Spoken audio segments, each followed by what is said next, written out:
కానీ 140 కోట్ల జనాభా ఉన్న భారతదేశం ఒక్క మెడల్ తీసుకురాలే.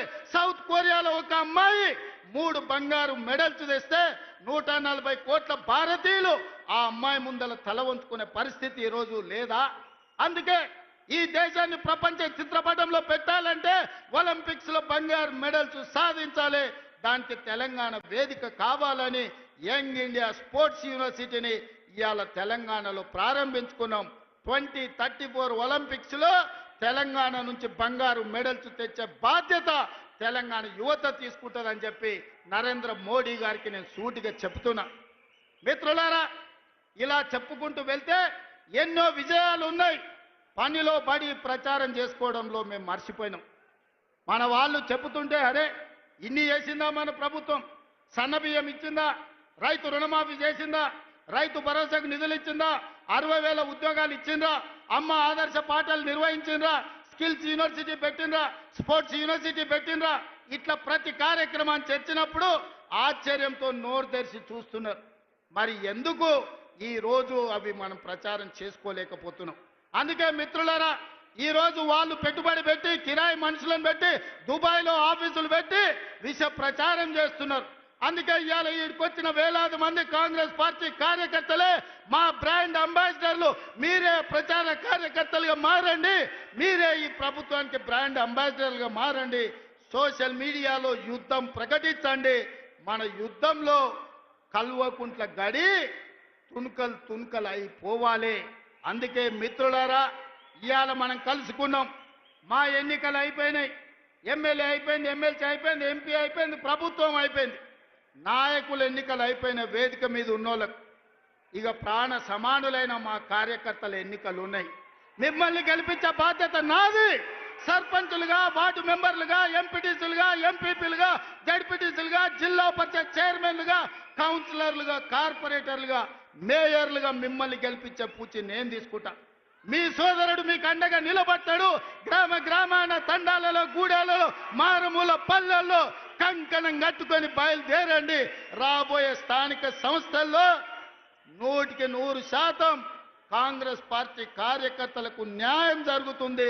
మిమ్మల్ని గెలిపించుకునే పూచి నాది.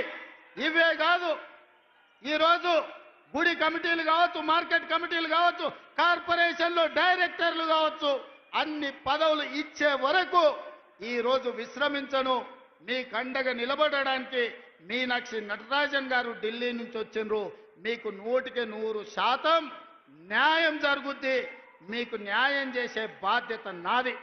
ఇదే కాకుండా చాలా మంది నాయకులకు ఒక భయం ఉంది. మా దగ్గర ఎమ్మెల్యే గెలిచిండు, లేకపోతే మా దగ్గర ఎవరో ఎమ్మెల్యే వచ్చిండు, రేపు భవిష్యత్తులో నా పరిస్థితి ఏందని. అందుకే నేను ఒక మాట చెప్పదలుచుకున్నా. వచ్చే ఎన్నికల్లో సీట్లు పెరగబోతున్నాయి.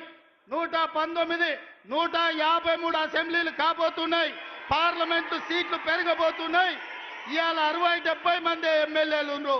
ఇంకా 80 మందికి కొత్తగా టికెట్లు ఇచ్చే అవకాశం ఉంది. మీరు ప్రయత్నం చేయండి, ప్రజల్లో ఉండండి, ప్రజాసేవ చేయండి. మీకు టికెట్లు ఇచ్చి గెలిపించుకున్న బాధ్యత, మిమ్మల్ని ఎమ్మెల్యేలను మంత్రులు చేసే బాధ్యత కాంగ్రెస్ పార్టీ, మల్లికార్జున్ ఖర్గే, రాహుల్ గాంధీ గారు తీసుకుంటారని నేను ఈ సందర్భంగా తెలియజేస్తున్నా. రాబోయే రోజుల్లో మా ఆడబిడ్డలకి ఇక్కడ కూర్చున్న మా మహిళలకు చెప్తున్నా, మహిళా రిజర్వేషన్ రాబోతుంది. 51 మంది కనీసం ఆడబిడ్డలు ఎమ్మెల్యేలు కాబోతున్నారు. 60 మంది దాకా ఆడబిడ్డలు అసెంబ్లీలో ఉండబోతున్నారు. 5-6 మంది కనీసం మంత్రివర్గంలో మంత్రులు కాబోతున్నారు. అందుకే సోదరులారా, యువకులకు నేను మాట ఇవ్వదలుచుకున్నా. మీరు కొట్లాడండి, ప్రజల్లో ఉండండి. మీరు అడగాల్సిన పని లేదు, మీరు ఢిల్లీకి వెళ్లాల్సిన అవసరం లేదు. మీ టికెట్ మీ ఊరికి, మీ ఇంటికి తెచ్చిచ్చి, మీ దోవ ఖర్చులు ఇచ్చి మిమ్మల్ని గెలిపించుకునే బాధ్యత కాంగ్రెస్ పార్టీ తీసుకుంటుంది. ప్రజల్లో ఉండే ఆడబిడ్డలకు టికెట్లు ఇచ్చి మహిళా నాయకత్వాన్ని పెంపొందించే బాధ్యత కాంగ్రెస్ పార్టీ తీసుకుంటుంది. ఖర్గే जी, इस मंच से मैं आपको एक भरोसा, एक वादा करना चाहता हूं. आज गांव-गांव से, आदिवासी जिलों से हमारे भाई बहन लोग इधर आ गए. वो विलेज का ग्राम अध्यक्ष है, मंडल अध्यक्ष है, जिला के अध्यक्ष है. इन सब लोगों के दिल मैं देखा. इन लोगों का दिल का धड़कन मैं समझता हूं। इन लोगों के तरफ से आपको मैं वादा करना चाहता हूं, आने वाले चुनाव में 15 parliament seat, 100 assembly seat Telangana में जिताएंगे